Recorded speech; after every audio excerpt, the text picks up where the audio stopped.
Thank you.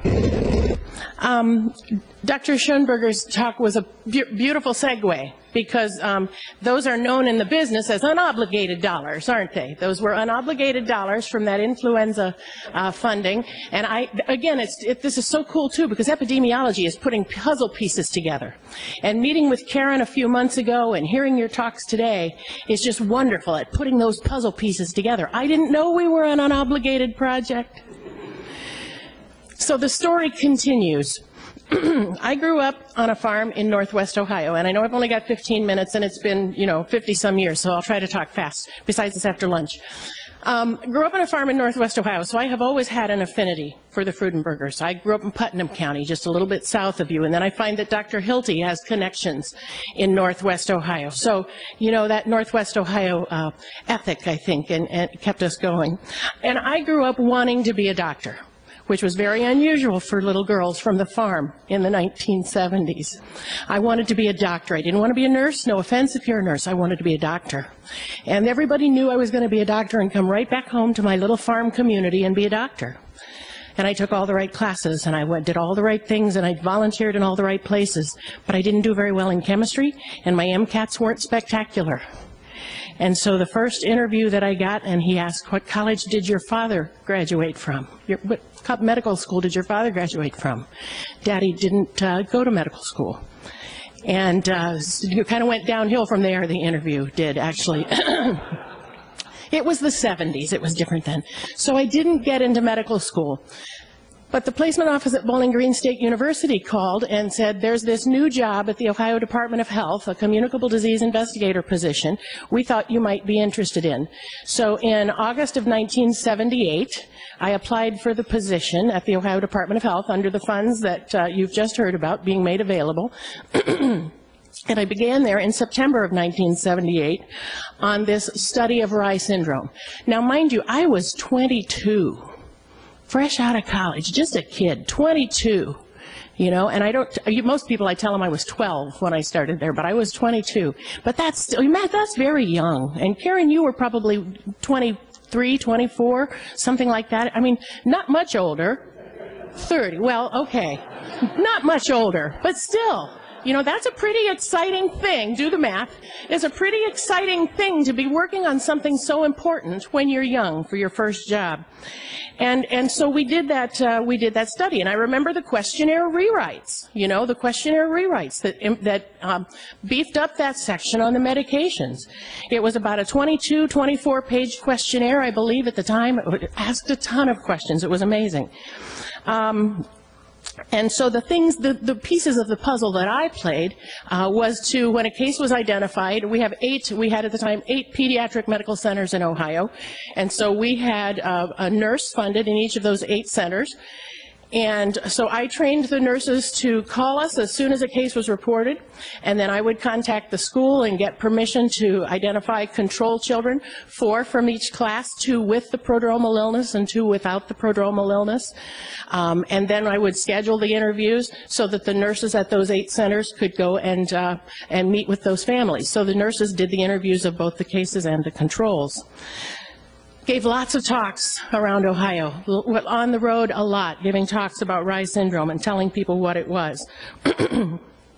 I was also responsible for coding the data when the questionnaires came back in. Somebody mentioned earlier we didn't have the internet back then. We didn't have computers like we have them now back then. Literally, you remember those Fortran coding sheets? The questionnaires would come in, and I would have to take it from the questionnaire and code it with a number on the Fortran coding sheets, which we then sent to the Ohio State University School of Public Health, and Dr. Richard Lanise and his staff did the data analysis. And again, about feelings and what I remember. I was married in 1979, in the fall of 1979, and it was that winter of 79-80 when we had that big blip of cases. And so the questionnaires, again, from cases and controls, I think we had about 120 cases in Ohio that winter. And the forms were coming in so fast, and I remember taking the forms home and working on them on the kitchen table in our first apartment on weekends and in the evenings to do that coding.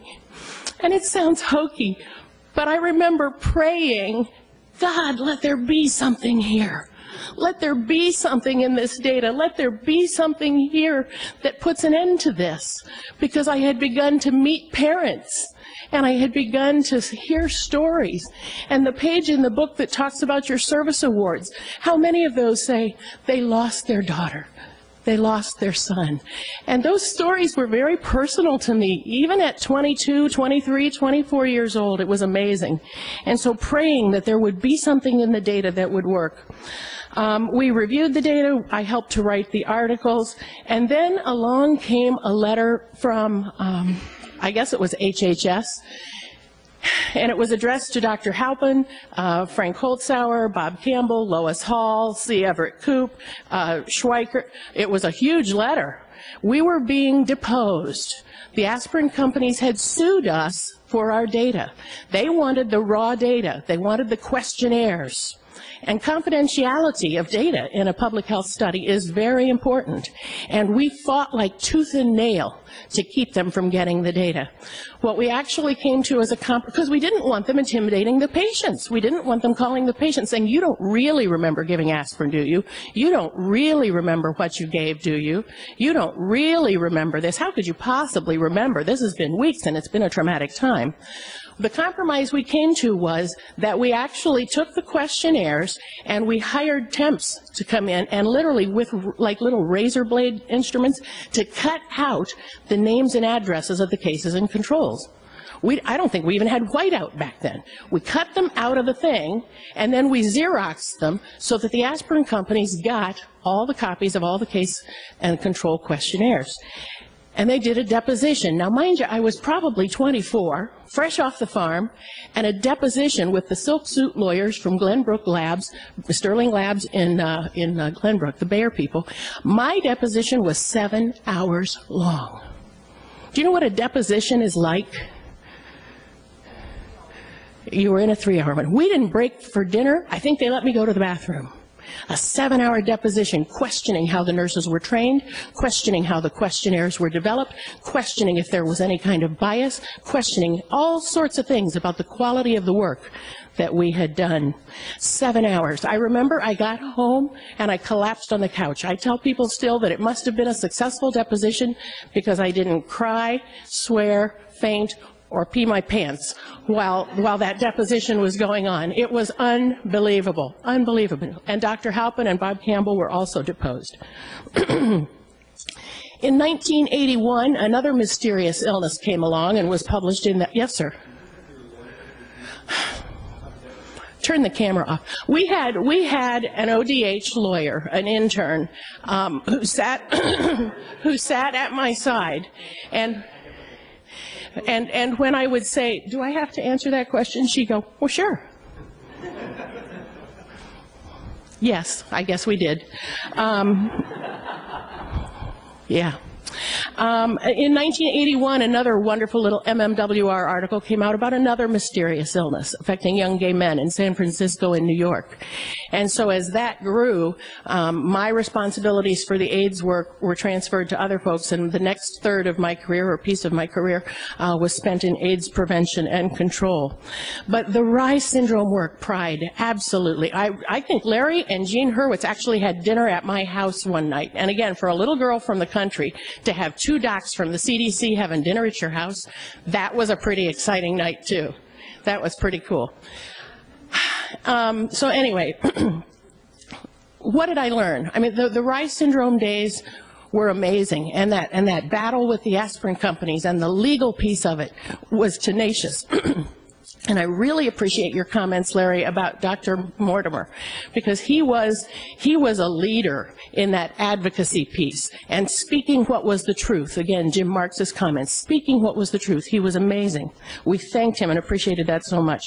So what did I learn? Even as a young kid, the importance of families. You know, Reye syndrome affected children, and the numbers were amazing, but Reye syndrome affected families, and I saw that most and first in that first job. It touched me at the impact of the grief that those families shared. And to this day, the grief that families continue to have of those children who aren't sitting at their holiday tables and at their graduation parties. The impact of the grief, but the impact of that grief turned to good. Again, the fight, the determination, the indefatigable spirit of the Freudenbergers, just amazing. We owe so much to you. Everybody in public health owes so much to you. I learned about the devotion of those medical professionals that I thought and hoped that I would one day be. Dr. Hilty, Dr. Parton, Dr. Congeni, the other physicians, the pediatricians who were working so hard to save these kids' lives. The devotions of those nurses who were their partners in this work. The devotion of those medical professionals.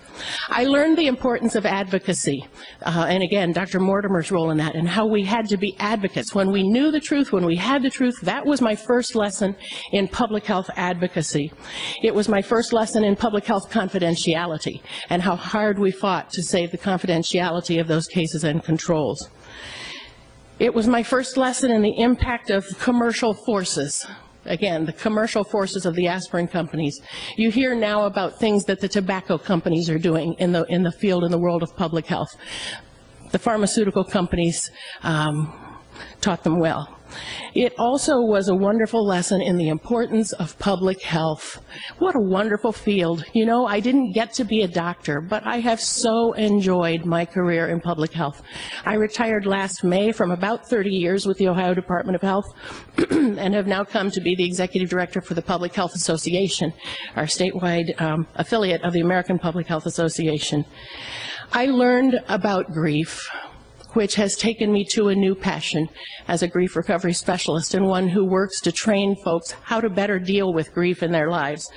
I used to love the show ER, and in this last season there was a story about one of the physicians who had lost a young son, and one of the lines that she said was, you know, when you lose your parents, you're an orphan. When you lose a spouse, you're a widow or a widower. But when you lose a child, there isn't even a word for that. There isn't even a word for that. And it made me remember right back to those Reye syndrome days and to those early AIDS days when parents were losing, again, young children, young sons, as a result of a public health situation, of a health-related situation. One of my colleagues, when I worked in the AIDS program, asked me once, how did I get to be here? How did a nice little girl from the country get to work in the world of AIDS?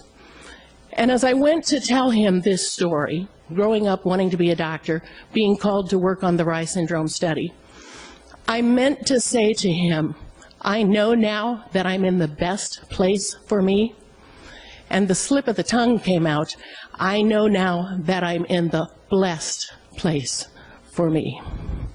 Public health has indeed been the blessed place for my career for these past 30 years and however many more I am allowed to have. And so again, the work with Reye syndrome was absolutely formative in my career, in my life, in my relationships with CDC, with those of the other colleagues in this room. Absolutely formative. It was an amazing time to be in public health, one that can probably not be rivaled by any other. So those would be my reflections, and I thank you all for putting together today this puzzle pudding meeting that we're having, where we're putting our puzzle pieces together. Thank you.